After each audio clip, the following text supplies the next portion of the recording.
Hey, what's going on, everybody? I have Will Miller here, covers Alabama for Bama Central. The Miami Hurricanes open up regional play in the Hattiesburg Regional against Alabama, 41 and 16. Well, what kind of team is Alabama? They're the two seed here. I know they were disappointed they didn't get to host. They're obviously with Southern Miss being the 16 national seed. If you're just looking at it, obviously Alabama would be right there, close to hosting. But just kind of where is this team? What kind of team does Alabama have here? This is a really solid team, and 2 years removed from the program making a super, and obviously they went to the tournament last year, but this is a different kind of, I guess, lens into this point in the season. Last year's team, it had a lot of adversity down the stretch, and really just kind of faded as they got up to this point. Whereas this team is different. Certainly a mixed bag of results in the SEC, but they did finish with a winning conference record, had a really big series win this month against Georgia that really cemented them in that hosting conversation that they wanted to be in. Got a win at the SEC tournament. They've hit well, they've pitched well at times. They've done the things that you need to do to be not just a winning baseball team, but a really good baseball team. I mean, 40 wins in the regular season for the first time in more than 2 decades, especially in this league, kind of speaks for itself. Rob Vaughn has really changed the culture of this program, and now you're on to kind of the results phase, the put up or shut up time, if you will, of the postseason, and a postseason draw that for Alabama there is a lot to be encouraged about, even though they didn't get the hosting nod that they wanted. And for Miami, look, they're sitting at the three seed. It's very difficult for a three seed to come out of any regional, but they've got to feel at least a little bit better. I think it was projected they were headed to LSU for a long time, and look, it's still a difficult task. Whoever wins the regional, it looks like they're going to be paired up with Vanderbilt, the number one team there in that Nashville regional for the super regional. But for the regional, and you touched on the word that stood out to me, Will. You said faded, and I think for Miami, they lost 6 of 7 going into this after a 15-3 stretch. Are they a team that's fading? Was it just a little blip there? They're certainly hoping they can get back to what was going well for them. They've not played since May 20th, that first round exit in the ACC tournament. Well, Alabama's offense, I want to start right there. We'll get into pitching. Pitching's always a big deal in the regional, but hitting the ball. The 91 home runs is tied for 25th nationally. 280 team, as you mentioned, doing all this in a competitive, highly competitive SEC. I want to start with maybe the totality of the offense, and then we'll get into some individuals that stand out to me. There's obviously some Miami guys that Miami fans are going to be keyed in on it and kind of watching these guys and kind of wondering what if. But what do you make of the lineup? What's the strength of this lineup here? Well, I've been covering this team. This is my fourth season covering the team in some capacity. And in the first of those years, they really didn't have much of a power game. Near the bottom of the SEC. I mean, that's a stark difference that I've noticed. They've got four guys that have double digit home runs this year. And, some of that is concentrated at the top of the order there with Justin Lebron and Cade Snell. But like I kind of mentioned, this offense has had the ability to really be balanced. They can put the bat on the ball. They can draw a walk. Yeah, you'll get plunked a time or two in college baseball, a 60 game season. These things happen. But the thing about this offense is not just with the power, but I mean, they can score a lot of runs in a given game. I mean, they had the game in the SEC tournament last week against Tennessee where they ended up losing because for lack of a better superlative for it, they took a flyer on certain pitchers that hadn't been in those situations before in a win or die game, and it didn't work out, but they still scored 10 runs. They lost the game 15-10. And you're going to have to score in order to win in the postseason, and especially in today's game where the emphasis is on barreling the baseball. This team has the ability to do that. The metal bats help, but everybody gets the metal bats. So I mean, they're going to need to carry over, no question, the things that they've done well. They are going to have to hit up and down the lineup as they've had the ability to do damage 1 through 9. Richie Bonamolo Jr. has been hitting cleanup, but he's been in the leadoff spot. He's been in the 9 hole. He's been in different places throughout this year, been effective in all of them. That's going to need to continue. That's another thing that sticks out is just the versatility. Cade Snell near the top of the SEC in batting average. He didn't start the year in the 3 hole, and he's done a really good job. Had a breakout year. Those are the kind of performers that are going to have to stay relevant in the postseason for Alabama to stay in the postseason. And Kate Snell, the first team All SEC guy, 366 average, OPS over 1,000. Certainly an impressive player. But the guy I want to start with is a guy that South Florida fans are well aware of, with Justin Lebron, the shortstop out of Archbishop McCarthy. A huge season. His story is remarkable. It's a lot of fun to see a guy progress like this in year two, 18 homers, over 70 RBIs, a guy that did not hit a home run as a senior, checks into Alabama under 160 pounds. And obviously it's going to be a key. It's going to be a talking point in this game. Miami fans would certainly love to have someone like him, a highly regarded player, a highly talented player from South Florida, having a great season. What can you tell everybody about Justin and how good he is? He's not draft eligible this year, but certainly looks to be on the right track for next year. What kind of player is Justin? What kind of impact can he make in a regional here? Yeah, I think the number one question that I'm getting is Justin LeBron gone after this season? Is he draft eligible or not? People are taking notice of what this kid is doing, no question. And some of it is not out of the blue. He matched for double digits last year in home runs as a freshman. He hit really well for average. And this year, he's got the single season RBI record for a shortstop. He's the team lead in home runs and obviously RBIs as well. He's been in that two hole all year. Coach Vaughn says that's generally where he likes to put his best hitter. And this is obviously one of the best position players in the country right now, even just as a true sophomore.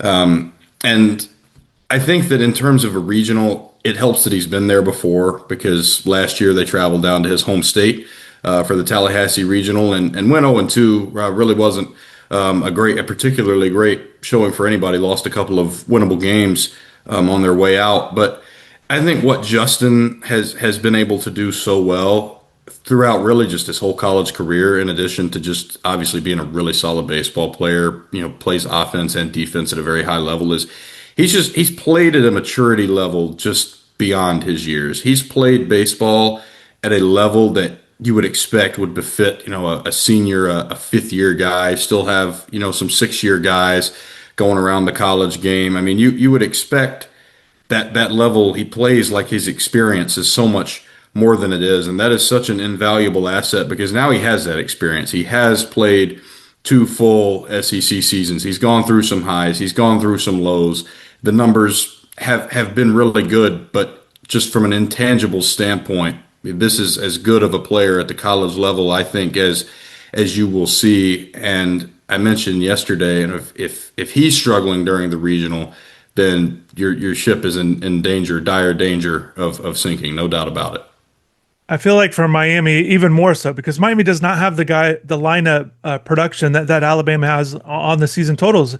It's led by Daniel Cuvet, and he's gotten really hot in the second half of the season. We've seen him carry this team to some wins, and I think he's such a big factor for Miami. He's got to have the extra bait. It's just so much pressure. It is his first NCAA tournament experience here. As you kind of touched on Justin there, another second year player, but another power bat, a guy that can hit the ball out of the ballpark, has done so at a really high rate, particularly the second half of the season, as I mentioned. But he's going to have to carry Miami's lineup, and essentially they're going to need him every game. And Miami's not been a team that scored a bunch of runs. They do have some other guys that can hit. Jake Ogden is a shortstop for Miami that I like as a term of an all-around player that has really stepped in, transferring in, and he's done a good job. But really, it's going to start essentially kind of end with Cuvet and what he's able to do. Something with Cuvet that's really stood out. When I'm breaking down all of his numbers over the last 20 some games, it's the home runs, doubles, as we do the batting average and RBIs. But one thing he's done a really good job of is cutting down on his strikeouts. And I think that's going to be kind of a key, not just in this game, but just for the regional. He's kind of going to cut that down, and we'll see if teams are going to pitch around him. We saw that a little bit towards the end of the season, a little bit more than it was early on. Another Miami guy, Will, I want to touch on, Jason Torres. We're talking about Cuvet playing third base. Torres was at Miami for 2 seasons, transfers to Alabama. He plays third there. He played first at Miami. Essentially, just kind of when you have a guy like Cuvet, a guy like Torres, a good player, but not able to play his natural position there, decides to move on. Hitting 257, 259, 11 homers, the 37 RBIs, OPS 851. A guy that's been in there playing quite a bit. What kind of season has Jason Torres has, and then also too, numbers. The 81 strikeouts stands out. The high strikeout rate was evident at Miami. But what kind of season has Jason has and kind of his impact on the lineup here?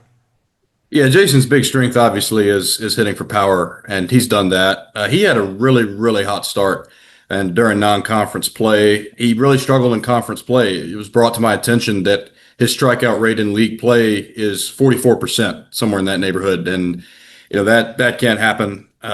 Certainly can't go down at that clip in the postseason.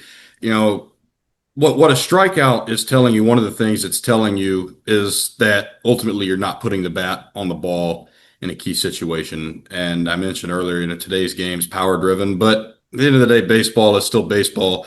That's still what you want to be doing more often than not. And I think at times this year, Coach Vaughn has mentioned guys will slump and try to swing their way out of it. I think you've seen a little bit of that with Jason because he's obviously a really good player, who has got the ability. His fielding at third base has been up and down, which is to be expected because that's not his natural position, and it's a hard job over at the hot corner for pretty much anybody, even the best of them.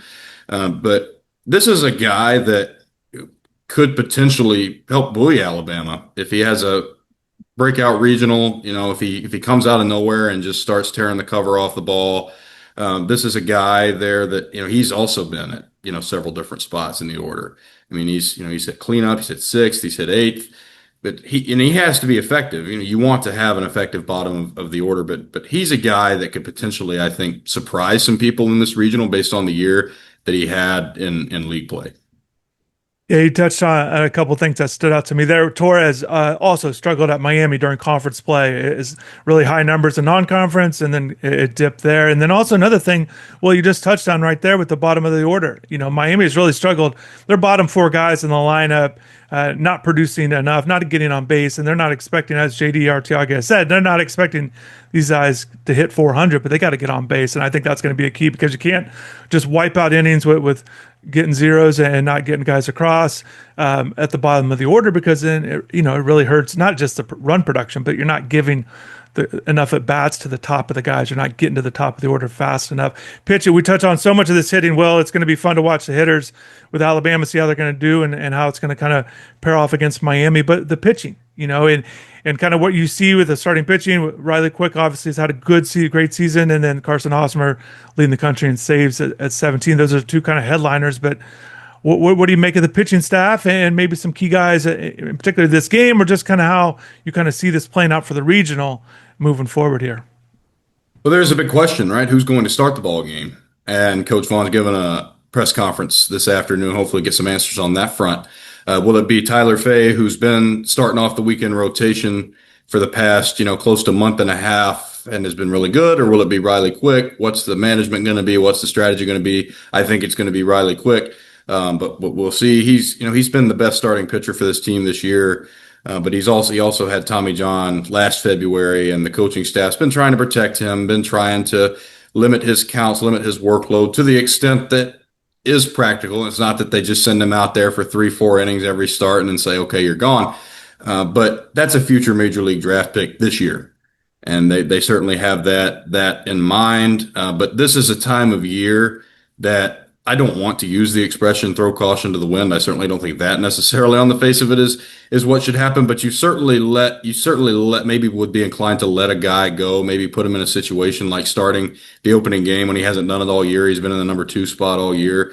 When you have a chance to beat a good team in Miami, maybe a streaky team that's on a bit of a downswing, but they're good. They're in the NCAA tournament as an at-large team in one of the best leagues for a reason. I'm in favor of giving guys opportunities. And I think that, Riley was angling for the ball last week at the SEC tournament against Tennessee, didn't get it, which is a big part of why you saw that plethora of pitchers in that Tennessee game. And Tyler Fay has done a good enough job as a starter, which he didn't have a good year as a reliever, that you can start him in a game 2, whether it be against Southern Miss or Columbia. And, I've fielded some questions about how I think Southern Miss might use their pitching there with Middleton at the front of the rotation, that you can still feel good about starting Tyler Fay in a game 2 with what he's been able to do up to this point as a starter. Obviously, Hattiesburg plays a bit big. I mean, that's in favor of some of the pitchers, is that's sometimes as a pitcher friendly park. Now I know we're at the the time of the year in the summer where it can get kind of sweltering and humid and things of that nature that may, you know, the baseball may carry more. It's certainly going to carry more than it does in February, but I still think that this could be more of a pitcher-friendly situation that you see this weekend. And to your point about Quick, the 56 innings pitch on the season, that is what, you obviously explained why that is. And then as a draft prospect, number 35 in the latest draft prospects coming up for this year. So certainly a talented guy. Miami, they when they used to host regionals more often, almost on a regular basis, they were known for kind of pitching backwards or not pitching their ace and kind of playing that way. And maybe you might see that in Southern Miss with Middleton being saved there for that second game. Miami's not in that position. I expect Griffin Hughes to go ahead and start. He's been their Friday guy. I expect him to get it started there.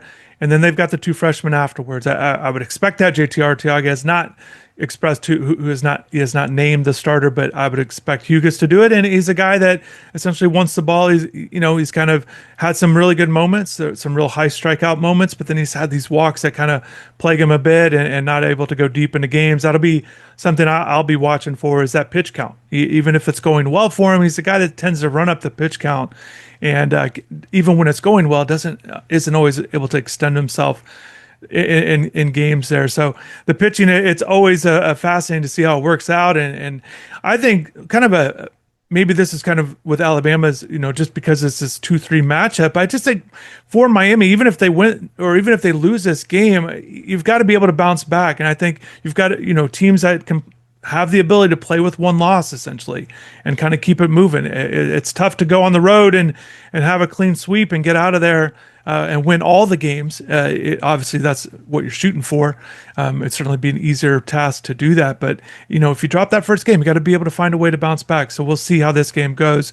Well, I appreciate you taking the time to break down Alabama baseball. This is a great time of year with the regionals and really fascinating to see not just the Hattiesburg Regional, but what goes on around the rest of the country as these teams kind of square off and try to get hot. We've seen that in college baseball, these teams, and certainly Miami and Alabama are two teams trying to get hot here at the end. So I appreciate your time, Will. Safe travels, and thanks again. Thanks, Christopher. Thank you for having me.